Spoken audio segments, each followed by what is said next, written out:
Welcome everybody to episode 93 of the Standing 8 podcast. I'm Aaron Soya from Los Angeles as your host for tonight's very special live stream. I've got the usual suspect with me, Courtney Tanner, aka the Burt Brown Sugar, Patrick from abroad in Korea. Welcome, sir. Before we continue, how you doing, man? How you doing, Courtney? Just trying to sort out the cobwebs from the jet lag, but hey, so far so good. Things going smoothly out here. This is gonna be home for the next 2 years, so looking to make the best of it, and basically just honored and privileged once again to be back in the air with y'all, and to be broadcasting and just basically spreading the movement, man. As our platform expands and takes off overseas, and definitely honored to be on the air with the first lady of boxing, Miss Tiffanie Daniels. And it's gonna be a fire interview, and we're gonna big her up, give her flowers, and I'm just excited, man. So yeah, we go ahead and dispense with the pleasantries and talk that shit, man. Oh, definitely. As Courtney said, we're gonna get straight to it. But yeah, we're very excited to have the one and only Tiffanie Daniels of Cincinnati, Ohio. You've seen her on this program numerous times as a panelist, but this time she joins us to specifically talk about her experience being a level one certified official for USA Boxing. So, Tiffanie, again, welcome to tonight's program. Um, from my perspective, I've known you to be obviously very knowledgeable of the sport of boxing, especially on the professional side. You've interviewed fighters in the Ohio region, written for Inside the Ropes. You've done wonderful things on the coverage aspect of boxing that predates this program, the Standing Eight podcast.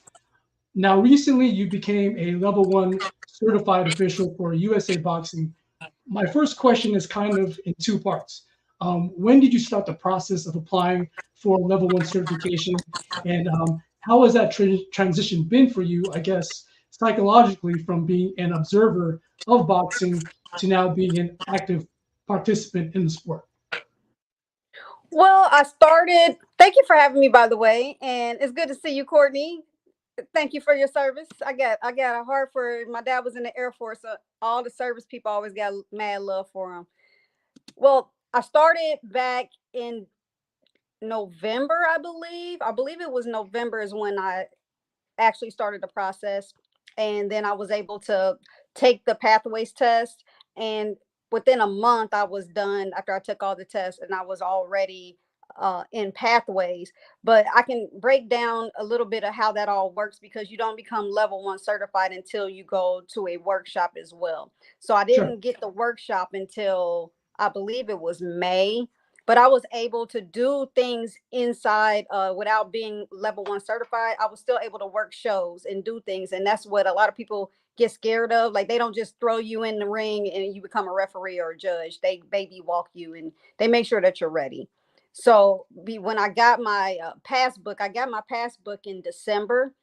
I think it was December the 31st. As a matter of fact, it was New Year's. I got it in the mail, and the process is very easy. You just go onto USA Boxing's website and you sign up that you want to be an official, and you have to take a safe sport exam, and you have to take another exam. They give you a book. It's like a rules book. It's thick. And when I thought I knew boxing, I didn't know shit. You hear me?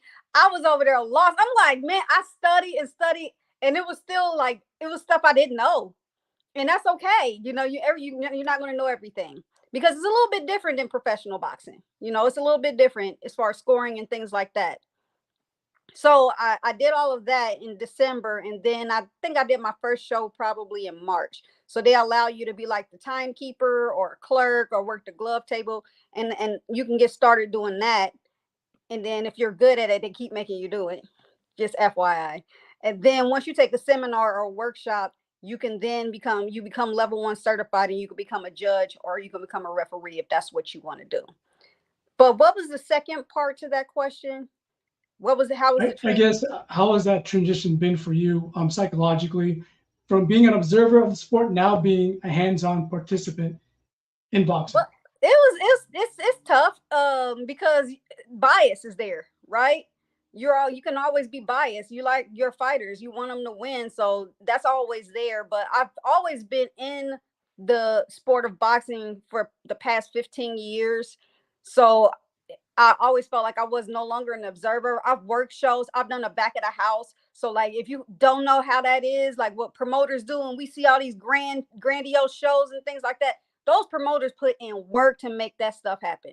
So, I've been on the back end of that, working with the promotions company, and just doing all of that, getting the fighters, matchmaking, getting the weights, getting the per diems, getting the doctors involved, getting officials booked in. All that stuff is a lot of work. And a lot of the times, local promoters, they don't make a lot of money. A lot of people think the promoters make money. A lot of them do not. Some, they'd be happy to break even with that, with everything that they have to do to make sure that show goes on, that card happens. So it's been a little bit of a challenge that way. I think the biggest hurdle for me right now is that I know a lot of people.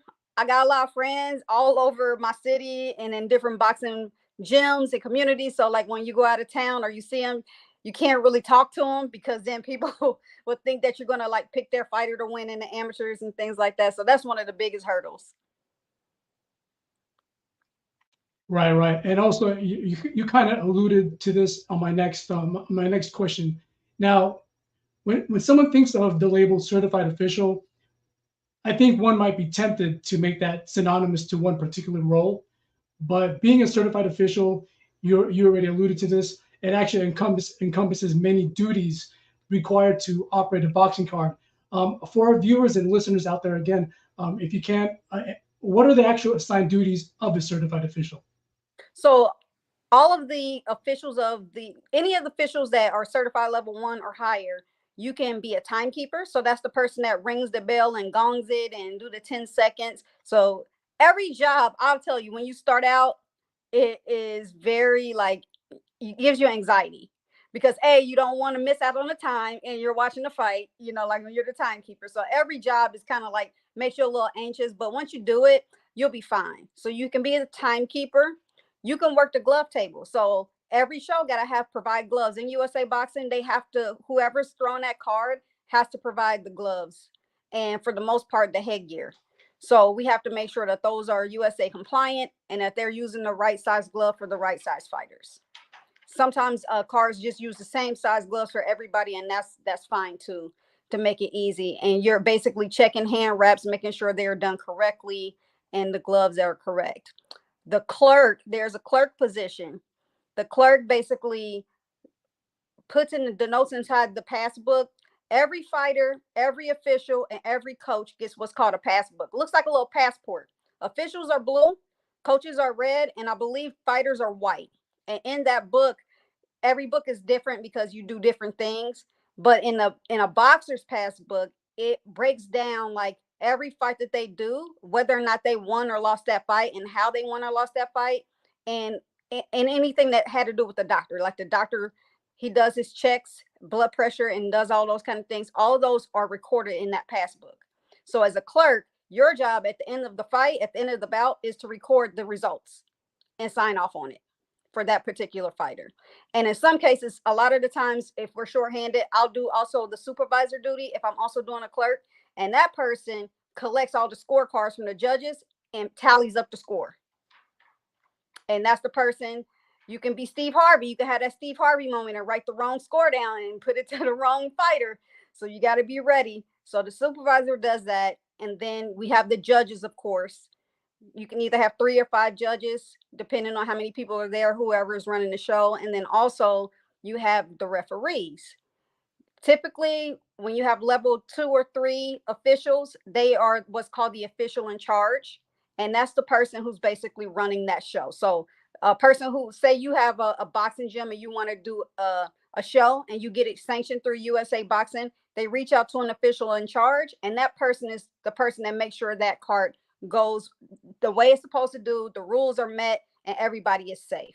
So there's usually an official in charge. And in level 1, as a level 1, you can do all local and regional events only. You have to stay in that position for 2 years before you can test out and go to level 2. Level 2, you can do everything that level 1 can do, except you can do national tournaments.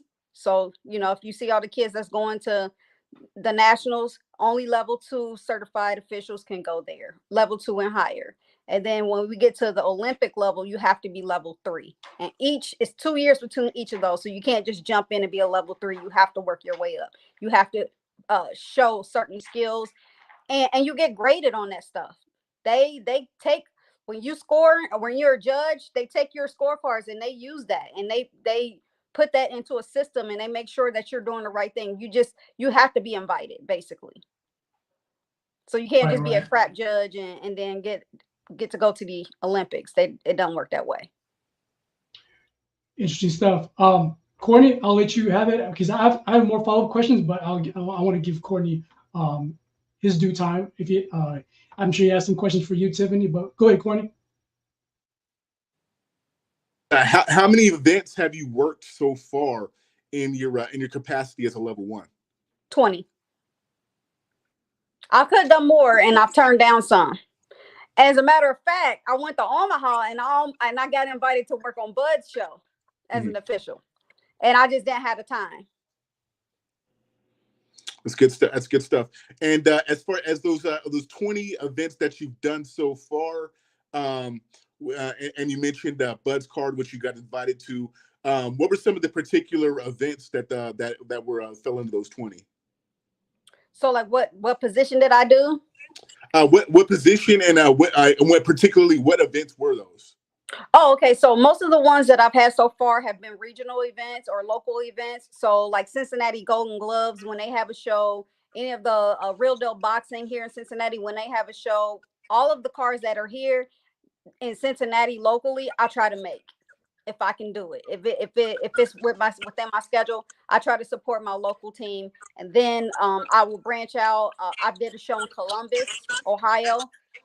I got invited to Toledo to do the all girls event. I wasn't able to do that time. And I did a couple in Kentucky. Okay.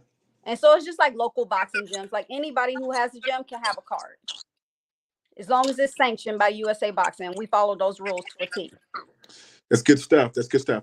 Now, going back to pretty much the infancy of our show, we had two of our alumnus on, Eddie Sanchez and his coach Jason Gillespie, and they were talking about this is when Eddie Sanchez was making his transition from the amateurs to the pros, and they were talking about his journey within that, and they were talking about amateur boxing particularly being sort of a cost prohibitive sport. When you look at the training, travel, as far as booking hotels, making sure fighters are fed out there. So I mean, I think that opened a lot of eyes as far as our viewers and our listeners to how much of a sacrifice these fighters go through, and how hard it is for a lot of people, particularly those who are from the inner city or from low income areas.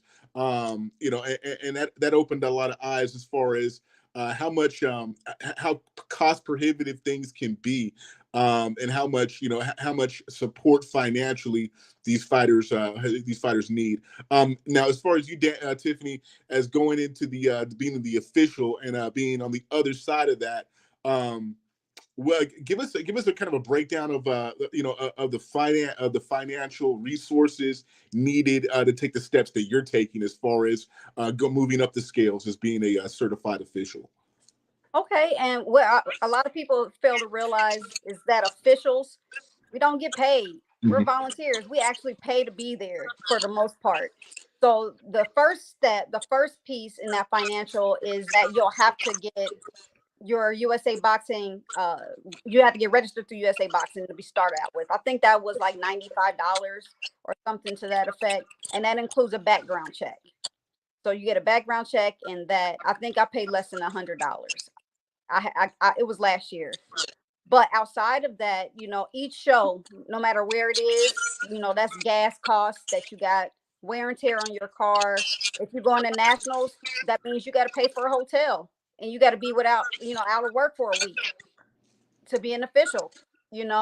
Those are some of the costs that are involved in being an official. So it's very important that we get more people involved, so that if we have a bunch of officials in different states, a lot of people won't have to travel so far to come and help out with the local cards and national shows and things like that. But it's a fee on everybody involved. The coaches, the kids, of course, for sure. They bear the most expense. And also the officials, we pay to be there as well. Aaron, I'm gonna kick it back to you if you have any more questions for Tiffanie. Yeah. So, from your experience, Tiffanie, what are some of the things USA Boxing, the organization, is looking for beyond the application when considering people for certification? I think the willingness to want to expand boxing in general. They need champions of the sport. They need somebody that's passionate about it, that wants to help, because it's a lot. It can be a lot. You gotta love it. You gotta love kids. Not specifically like you have to be a lover of kids, but you have to love the sport. You have to want to be involved and want to learn and want to expand. So that's some of the characteristics that I see.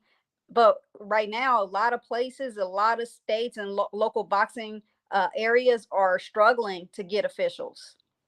So right now they just need people. Like in Ohio, we needed officials because it was the same group of officials running shows, and without the officials, there are no shows. Now, when you say looking for people to progress the sport, has safety been amongst those subjects? When safety is always at the forefront, when you got good people there that care, like you see some officials in charge and they seem tough, like especially if it's your show and they're like, oh man, she's really riding my ass, or he's really riding my ass. Man, they're looking for safety. They want to make sure these kids are safe and they get back home and there's no problems.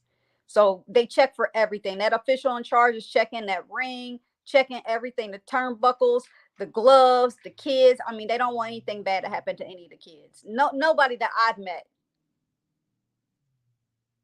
Right. Now a totally different question.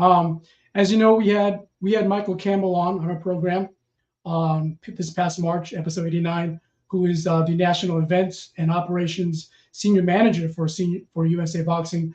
If you can you speak on how integral he's been in your journey being a certified official? Well, Michael Campbell's great, man. He wants everybody to succeed, and he is very open, and very he's a person that you can call and talk to and reach out to, and he's not going to be like, you're just an official, I'm not going to help you. He's really wanting people to step out there and be a part of the movement, and he's really championed the sport, because I don't know if you guys realize that we still don't even know if boxing is going to be in the Olympics next year. And it's kids and other people and adults that are on this journey right now qualifying. They're going to qualify by the end of the year for the Olympics, but we don't even know if we're going to have it. And then, that's next year. And then 2020, we can't even think about 2028 until we get to 2024. So Michael Campbell is a huge champion of the sport, and he really wants to make sure that, we continue on that journey and continue with the Olympics as well. Speaking of which, from your point of view as an official, for those who don't know the details, what are the current hurdles are you guys facing as you're trying to get back into to the participation aspect in the Olympics? What's the hurdles? Well, I think it's the sanctioning body over there, that AIBA. That's the issue. I don't want to speak on it because I don't know too much and I don't want to get in no legal trouble.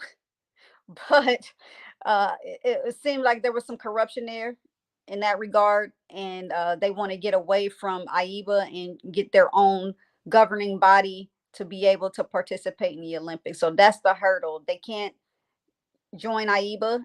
They're separating themselves and getting the approval from the USA Olympic Committee and the World Olympic Committee and everybody. That's the challenge. I'll cut in and expand upon that because he spoke about that in March on the previous episode.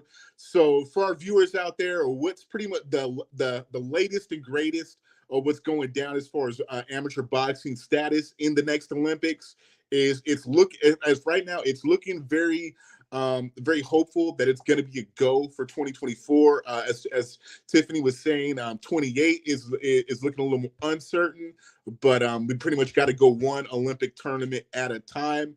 But what the United States boxing has done as of right now is it has officially left AIBA and has gone along with Great Britain, I think Australia, New Zealand, and a few other countries have basically folded into a new international sanctioning body called World Boxing. So I think what Mr. Campbell was saying the last time is that where it's tenuous right now is seeing is if the International Olympic Committee is going to accept World Boxing as the unified governing body of amateur boxing for this current Olympics. And there's some legal wrangling right now because AIBA still does exist. AIBA still has the majority of global sanctioning bodies that are members. But basically, World Boxing is kind of peeling off a lot of its support, and especially with the larger member countries. So it's basically we're in a shift right now where the International Olympic Committee is viewing World Boxing, which USA Boxing is now an umbrella member of. Right. It's looking at them as the legitimate source or the legitimate governing body of amateur boxing, as opposed to AIBA. And there's and that's where the struggle is. But as far as World Boxing gains more members and by default gains more legitimacy, that's looking like that's going to be the way of the future. For amateur boxing, and if boxing does continue on to be on the Olympic program, it's more than likely going to be through World Boxing as opposed to AIBA. Absolutely. Thanks, Courtney, for bringing more context to that. Another question, lighter in tone. So, Tiffanie, what of those duties you've explained so far, I guess, what are your favorite among those? What are your favorite, but for a better term, most fulfilling? Do you think those duties are to you? I've never been a ref yet. I'm scared to death, I promise you, because most of these kids, if you've seen them, they're bigger than me, and I'm not trying to get hit because these little guys can fight, man. You hear me? Like they're going for it. So I haven't reffed yet. I know it's coming, but I haven't done it yet. I actually like doing the clerk, which is like in the supervisor position where you tally up the scores and things, because I actually have an opportunity to watch the fight. I don't have to pay attention. As like if you're the timer or a judge, you actually have to pay attention to the fight. I have to look at everything, and I have to be watching my clock and all that kind of stuff. I like to be the clerk because I get to watch everything without having to look straight ahead. Like when you're a judge, you have to look straight ahead. You can't be over here looking over here. You can't be looking in the corners. You can't do, it's a bunch of things you can't do so that you don't seem like you're being biased. And then as a timekeeper, if you're watching the fight, you can miss the time. So that's why I like the clerk a little bit best, because I can actually enjoy the fights and not have to worry about any of the other things that's going on. Great stuff. Now, before this episode, a few weeks back, you did mention your long-term goal of being official on the professional side. How far down do you see yourself being certified to be an official? It's all good. Sorry about that. That was my dog. All good.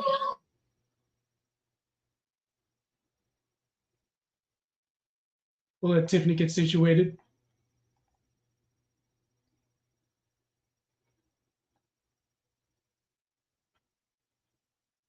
Top flight security, guys. You see somebody by our door, but yeah. So yeah, I don't know. I still have to get certified level 3. Yeah. Before I become pro, my ultimate goal is to go to the Olympics. I mean, you don't know many people that can go to the Olympics. You know, like I'm not gonna make it as a fighter or something else. So it'd be kind of dope to do that as an official. Hey, sit down. And then transition to the pro side. But you got to kind of get sponsored in. They don't just let you do it. You know, like I got to get a certain amount of fights. It's like some type of secret organization or something. I can't figure it out, but I am. But I'm trying to get to the pro level for sure. Well, duly noted. So I guess before that even happens, you're more focused on the getting access to the Olympic events. So that's pretty exciting. We got a question here, somewhat related, but Manuel Dominguez from En Vivo podcast, yeah, he gives you a shout out. What are some of your favorite boxers, Tiffanie? For those who don't really, who we're just finding out about you on our program. You said, can you repeat that question? He asked, who are some of your favorite boxers? We already know you're Team Bud Crawford, but aside from Team Bud, who are the other fighters on your radar that you love watching? Well, I mean, if anybody knows me, they know that I'm an ultimate Floyd Mayweather fan. True and true. Hold on one second.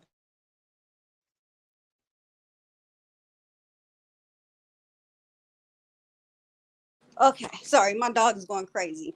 So I'm an ultimate Floyd Mayweather fan. Everybody knows I'm Bud Crawford fan, and I like Errol Spence. I like him. I just didn't like his fans. You know, I want the guy to win. I want him to be okay. I want him to come back and fight at 154. Another favorite fighter of mine is Shakur Stevenson. I really like Shakur Stevenson. I've been liking him for a long time. That's one of my favorite active fighters. You know, if we're talking active fighters, Shakur and Bud, top 2. I like Keyshawn Davis. And I always go for the home team. You know, Duke Reagan, he hasn't fought, but, you know, he's an Olympian. He's from Cincinnati. That's my guy, you know. So, and all the fighters that's from Cincinnati always support anybody from here in Ohio. And then we have, you know, on an amateur level, I think Michael alluded to this too. We have the top boxing gym in the whole nation. It's called Real Deal Boxing. They got a 14-year-old kid here. They call him Tay Boogie. He's something mean.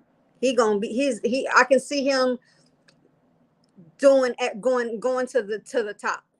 He's like very, very he just has it. You know, you ever see somebody that just got it? And you don't have to tell him anything. He just knows how to do it. I was in his gym and watching him spar, and he beat up like 5 kids back to back. I mean, like brutally beat him up. And he's 14, and I got a 14-year-old son. I'm telling my son, like, you don't want to get in the ring with him.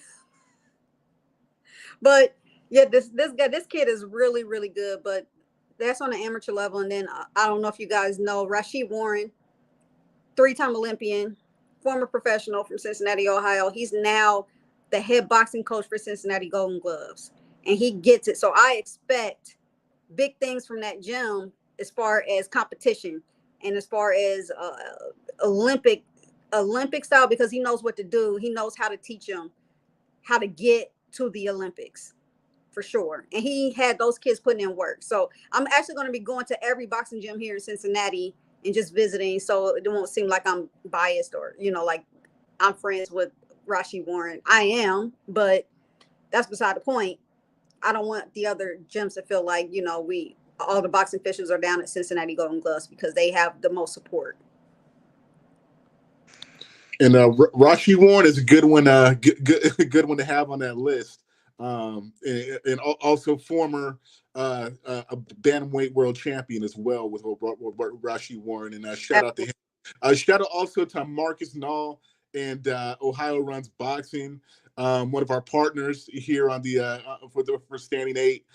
We got to get him back on the air with us pretty soon. So when you see him around Cincinnati, if he's not watching now, please tell him we send mad love.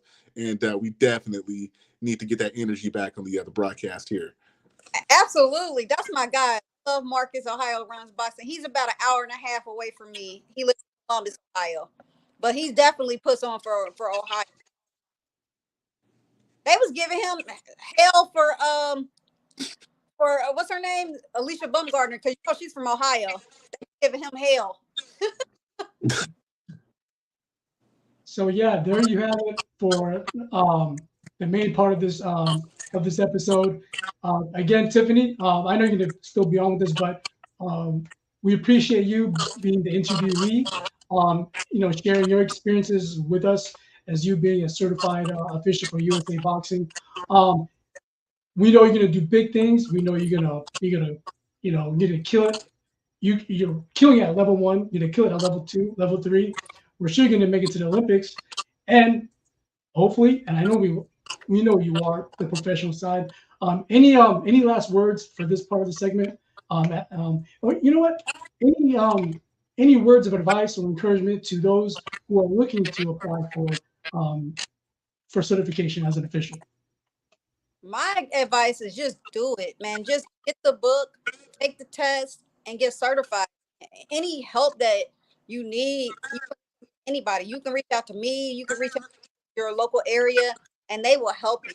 And this is also for coaches. Come to the workshops, man, because what a lot of people don't understand is when we score fights, they see things that they think should be scored, and it doesn't count. So I'm encouraging all coaches to come to the workshop so they know how to train their boxers on how to get the correct scores on their scorecards, and they can also give that information to the parents so it's not a mutiny at the local cars because your fighter didn't win.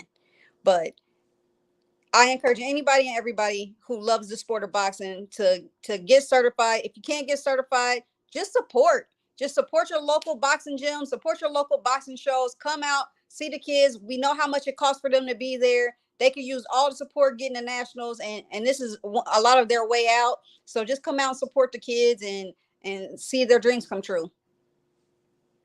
And we need people to go on.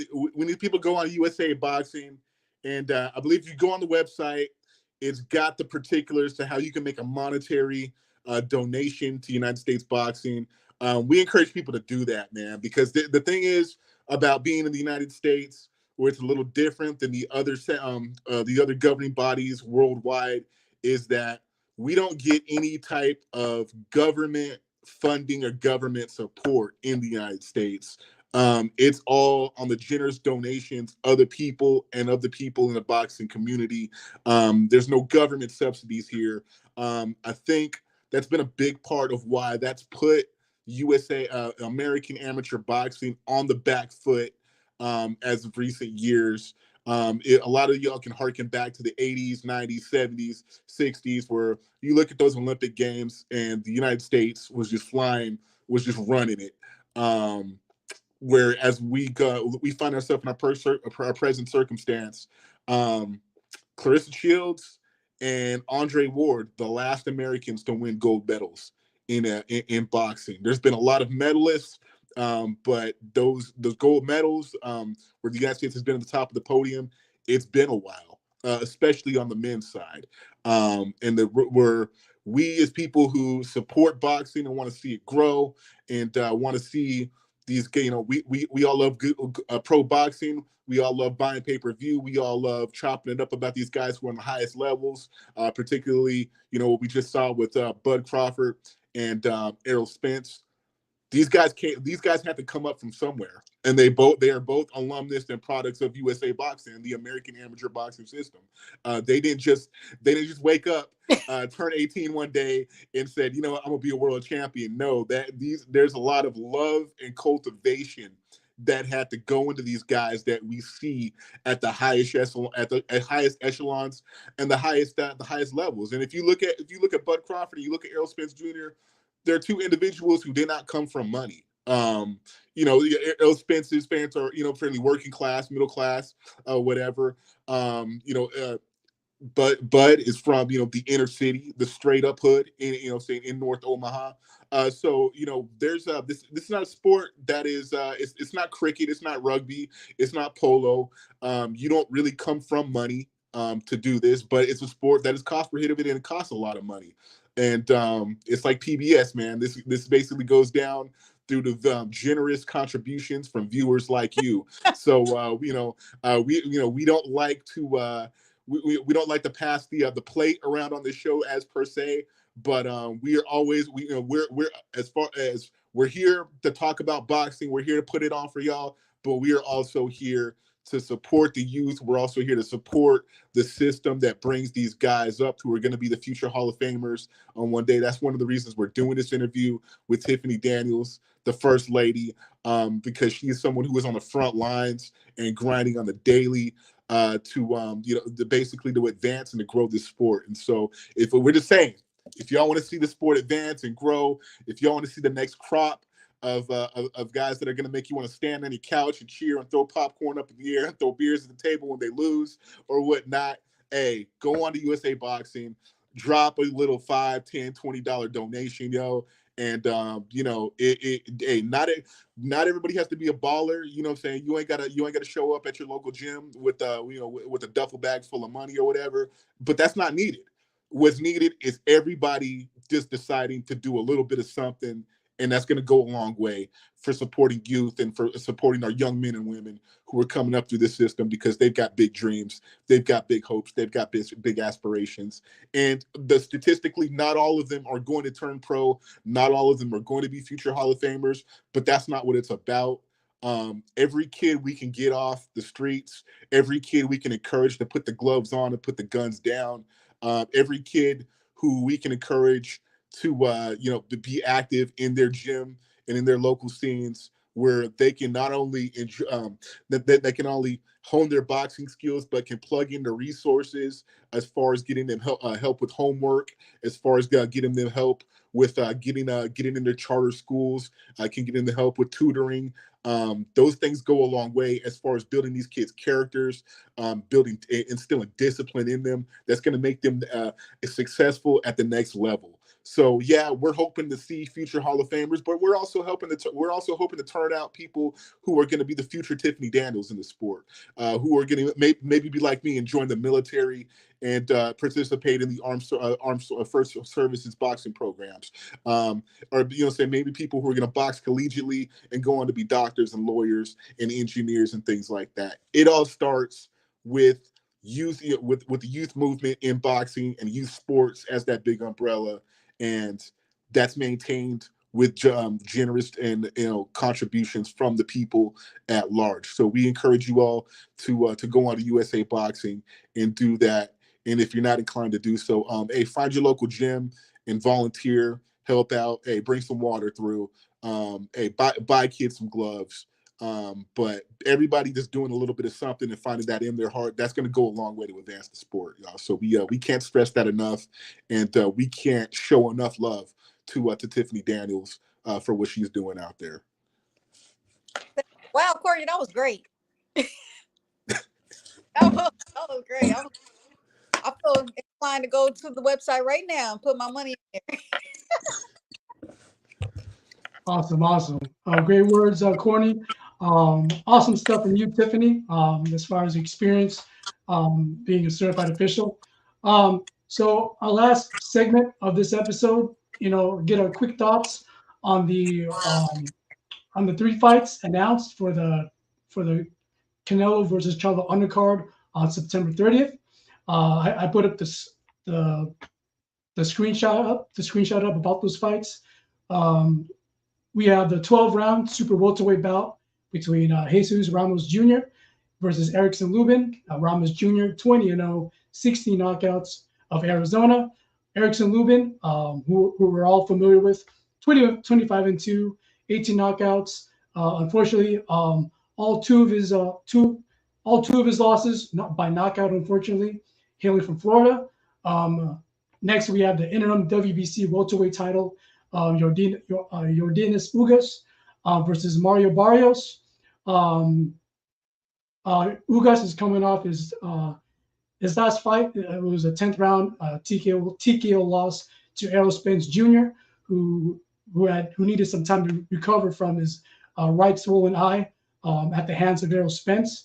Mario Barrios, he's looking to bounce back to championship form after his recent 8th round TKO victory in San Antonio this February. And for the third fight, you have the 10-rounder middleweight fight between Elijah Garcia versus Armando Resendiz. So I listed these fights. Let's get your thoughts, Tiffany. What excites you among these fights the most? I'm intrigued by that Lubin fight, that Lubin and Ramos fight. I'm intrigued to see how that's going to turn out. I'm hearing I only seen Elijah Garcia one time, but I'm hearing like great things about him. So I'm excited to watch him fight too, because I keep hearing like this is the guy to watch. So I want to see Elijah Garcia, and I'm kind of dumbfounded. Like I don't know how I feel about Mario Barrios. I kind of feel like he's bouncing around, and I'm feeling like, who the hell does he know that he keep getting put in these positions?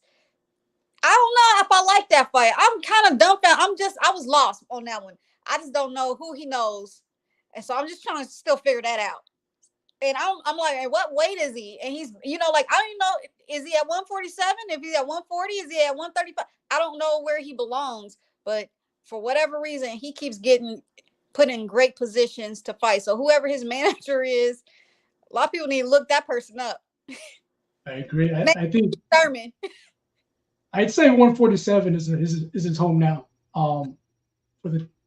As of this moment. But yeah. Courtney, let's get your thoughts. So what excites you most among these three fights? Shout out to Erickson Lubin, man. That guy, he's taken some tough losses, some pretty brutal losses. But Erickson Lubin, man, he's one of those throwback fighters who, the setbacks have not made him scared per se. They've made him hungrier. And if you look at the fights that this guy is angling for, and the fights that this guy keeps signing up for, he's basically that dude who is running in the buildings that people are jumping out of windows from. So and Abel Ramos, that's a tall order right now, because dude is nasty. And dude is he is basically emphatically made the statement to boxing at the 154 division that he's coming, and that he wants all the smoke. And for Erickson Lubin to put his right hand up and be like, hey, you want the smoke? Here's a lighter. Hey, I'm all for it, man. So that's a great fight for the co-feature. The Mario Vargas and Yordenis Ugas fight at for the welterweight. That's a good one. I love Ugas, man. He is always in intriguing matchups. He's never in against some soft touches, and he's taken he's had some shortcomings. He came to the plateau and got ascended to the mountaintop with his win over a future Hall of Famer, Manny Pacquiao. Basically it was hard to see him take the L that he did to Spence in the fashion that he did. But I'm very interested to see what the comeback trail is going to look like for him against a guy like Mario Barrios, who's Tiffy said she doesn't know how he keeps getting these opportunities. He's definitely been at the forefront for some, and a television fighter. But I think the thing is, he's getting the opportunities because he usually gives a good account of himself when he's at the big stage. He just hasn't made it over the hump. But that's going to be a good fight for both of them.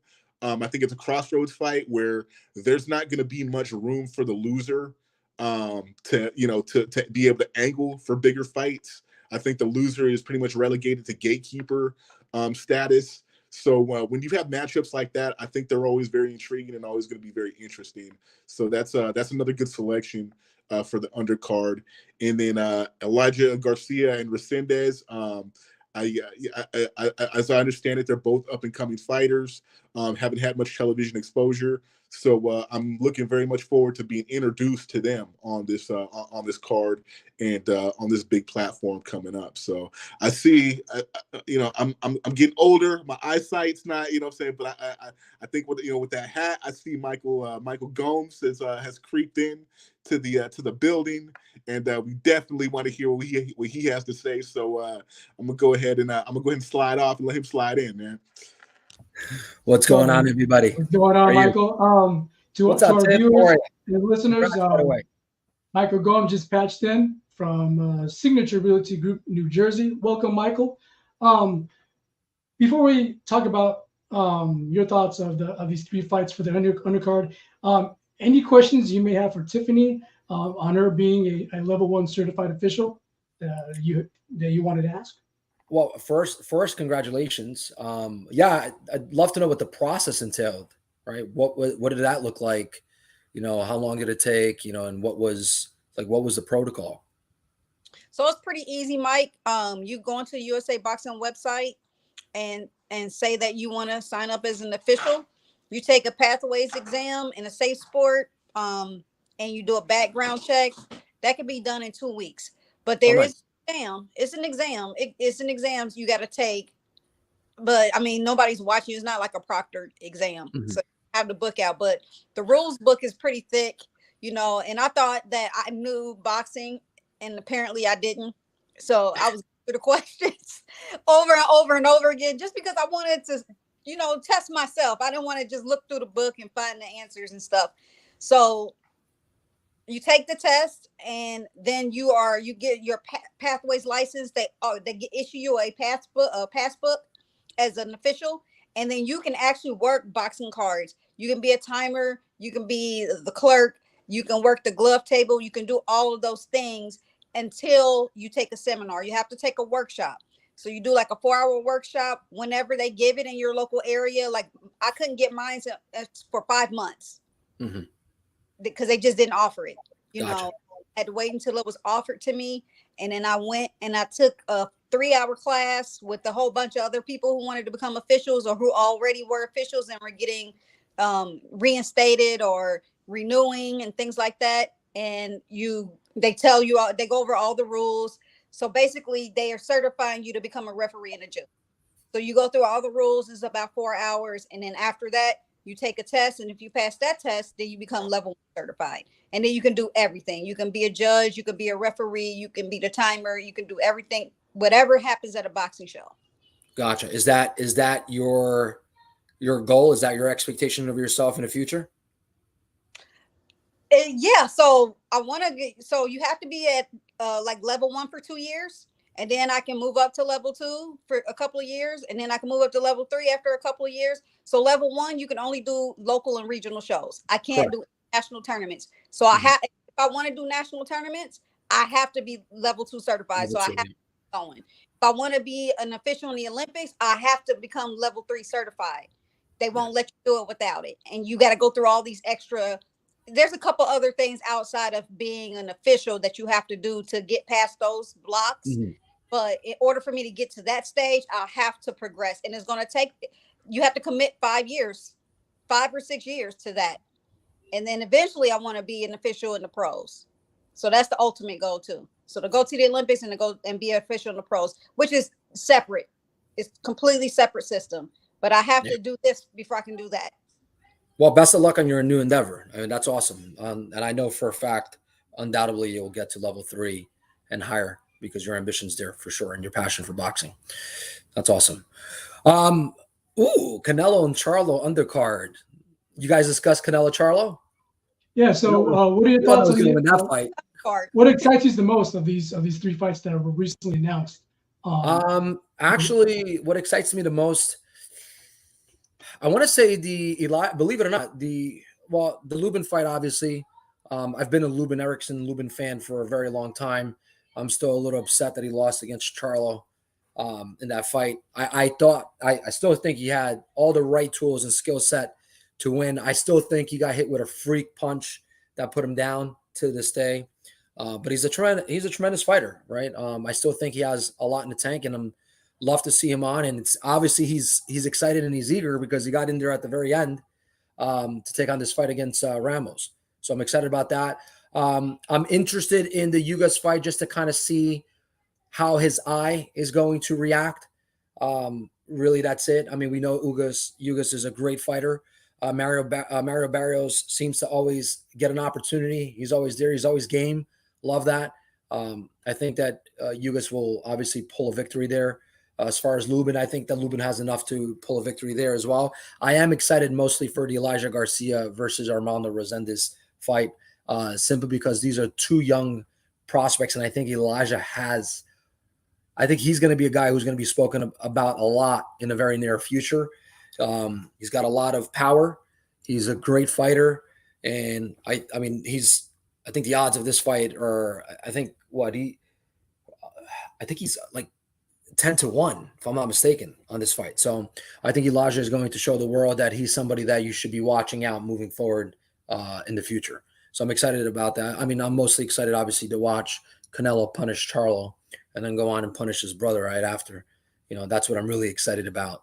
And that's it. I mean, it's a great, in my opinion, it's a very good undercard. It's one of the better undercards I've seen in quite some time. We've been always spoiled by the headline fight, but usually undercards, when there's a big fight like this, they don't tend to live up to the hype. I think this one is going to. So I am excited about those 4 fights. I mean, that is probably one of the very few fights that I will tune in right from the beginning to watch the Elijah fight, and then be excited to watch the Ugas fight, and still remain or keep my excitement at the same level to watch Lubin, and then obviously for the main event, which is the Canelo fight. So that's pretty much it. I think we're going to be spoiled as boxing fans on the what is that, the 30th, right? Yeah. September That's a 30th. good point, Mike. That is a one that you got to turn on from the beginning and watch the whole way through.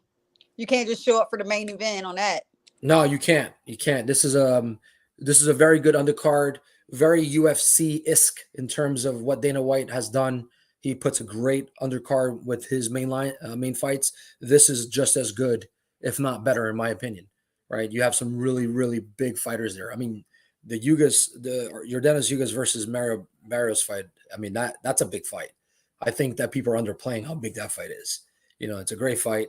Ugas people forget, not long ago, Ugas beat Manny Pacquiao, right? And a lot of people didn't have Manny losing that fight in terms of like expectations, and he did, and he won the fight convincingly, and that's the thing. Like it wasn't a close fight. Manny, I think Manny, who was one of my best and favorite fighters ever, I think Manny's father time was exposed that day, so yeah, I'm excited for those for that undercard for sure. Great stuff. Great stuff. So that's going to conclude it for episode 93 of the Standing 8 podcast. So let me go do a carousel type of routine. So Tiffanie Daniels, any last words, shout outs you want to give out? And again, thank you for being in the hot seat for 90% of this episode, being interviewed about your experience of being a certified official. But go ahead, Tiffany, any last words or shout outs you want to give out? Yes, man, I love boxing, man. I have to give it up to my dad. If it wasn't for my dad, I wouldn't be here. He was a person who brought me into boxing. We started out with wrestling, WWE. I met Ric Flair, but then we moved on to boxing, and this is where I've been for the past, I don't know, almost 20 years, 30 years. It's been almost 30 years. It's been a long time. Okay? It's been a long time. I ain't gonna tell how old I am. So. I want to also give a shout out. I seen somebody in the audience. I'm thinking it's Terrence Patterson. Thanks for stopping by. He's from my hometown, and hopefully you can come out to some of the local shows and support some of the kids out here in Cincinnati. I want to shout out Ohio Runs Boxing, all of our local boxers, all the kids that are competing to go into the nationals, all of our kids that are competing to go to the Olympic qualifiers, all of the shows we got coming up. Just come out and support everybody. Shout out to all the boxing gyms and head coaches. I want to give a special prayer to Mike Stafford. He is very, very sick. If you guys know who Mike Stafford is, okay? He was the head coach for Cincinnati Golden Gloves, and also Adrian Broner's coach. If you know him, Rashid Warren's coach. So he is a pillar in the Cincinnati boxing community, and we just need all the prayers we can get for Coach Mike Stafford. Rashi Warren has stepped up in his place, if anybody didn't know that. So he's doing great over there, but we need as many prayers as we can get for Coach Mike. And that's all I have. And thank you guys for having me on. I appreciate you. And I got my shirt too. So I was going to wear it, but I wore this one instead. Oh, thank you, Tiffanie. Great words. Michael, I know you came late, but any last words, shout outs you want to give out? Go ahead, Michael. Yeah, well, shout out to Tiffanie, obviously, for becoming, level 1 certified. That's a great feat. And, thank you for joining, obviously, the Standing 8 podcast. You're a great addition to what we already have with Courtney, Aaron, Tommy, and everybody else that's involved. I'll leave you guys off like this. I'm excited about the landscape of boxing right now. The 135, the 140, the 154, those divisions are looking great. And with Tank, Shakur, with Bud still having, arguably another 3 or 4 years in boxing, with the excitement of, or the expectation of seeing how Spence comes back in his next fight and how he reacts at 154, with the whole entire circus that's happening in the heavyweight division. You have, Deontay Wilder versus Anthony Joshua. Not long ago, 2 years ago, that was one of the fights that we were, as fans, like salivating from the mouth, right? And I think that excitement should still be there for that fight. You have Usyk and Tyson Fury. You had Usyk, obviously, beating the boy the other day, but there's that controversy. Was that a low blow? Was it not a low blow? Was Usyk showing signs of being just a above average fighter, right? Does he have it? Does he have what it takes to beat Tyson Fury, etc.? There's a lot of answers or a lot of questions that need answers in a very future of boxing within the next 12 to 24 months. I'm just excited that this is where we are at. Not long ago, we were bored. Remember, it was the Klitschko era. We were bored for a long time as boxing fans.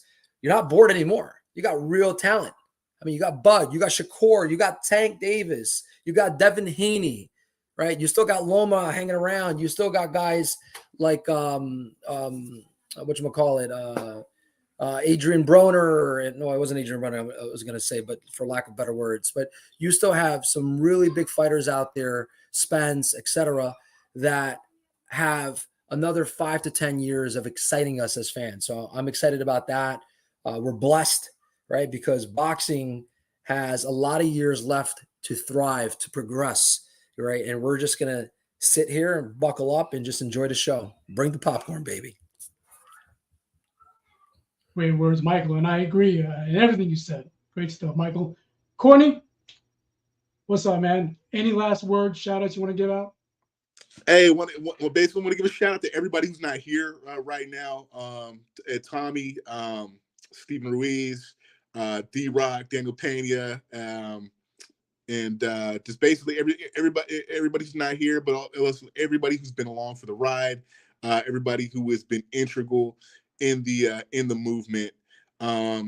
Always showing love to our international viewers, who've just taken us global and just elevated us to that next plane, and as well as everybody who's collaborating with us and has just basically been lockstep in partnership with us. Like I said, Marcus Nall at Ohio Runs Boxing, them boys at In Vivo, Just Boxing, Ringside, all those groups and all those people who basically thrown their lot in with us and made their fans our fans and vice versa. Hey, we love y'all. Definitely demonstrated that there's enough love and there's enough boxing in this sphere for us all to thrive and to get along in this, to basically grow our respective movements. It's a beautiful thing. I'm just looking forward, and I'm just very hopeful and just very optimistic about the future, what the future holds, not only for our respective platforms and our particular platforms, but for boxing in general. It's going to be a great remainder of 2023 and going into 2024 and beyond. The future's bright. Make sure you stay locked in with us because we're going to be there every step of the way with y'all. So, hey, mad love to everybody. And thank you all so much for loving us and for growing and aspiring to a better tomorrow with all of us here at Standing 8. Great stuff, Corny.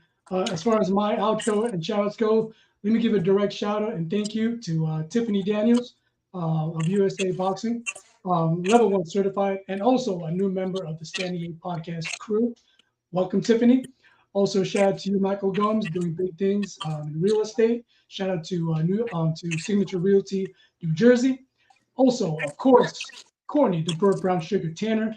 Thank you for all you do serving this country and your humanitarian efforts, and also a safe stay abroad as well. Also, shout out to those who are with us in spirit. Tommy Rush Jr., the sneakerhead of the group, and Stephen Ruiz, owner of Ringside Global, and also a new addition to the crew as well. And also, I want to give a shout out on an organizational level to those who have been with us. And I'm sorry, apologies that I happen to forget your organization. First, I want to give a shout out to Just Boxing, the podcast, Just Boxing as the foundation, Supreme Boxing, the Boxing Rundown, In Vivo podcast. Who else am I missing here? Supreme Boxing, All Access Elite. Hi, Jimmy Blue Garza. What's up, man? Oh yeah, 3D Boxing Blog. Shout out to you as well. I'm Aaron Sorial, your host for tonight's live stream from Los Angeles. Thank you to all our viewers and listeners out there. Be safe out there, guys. Peace.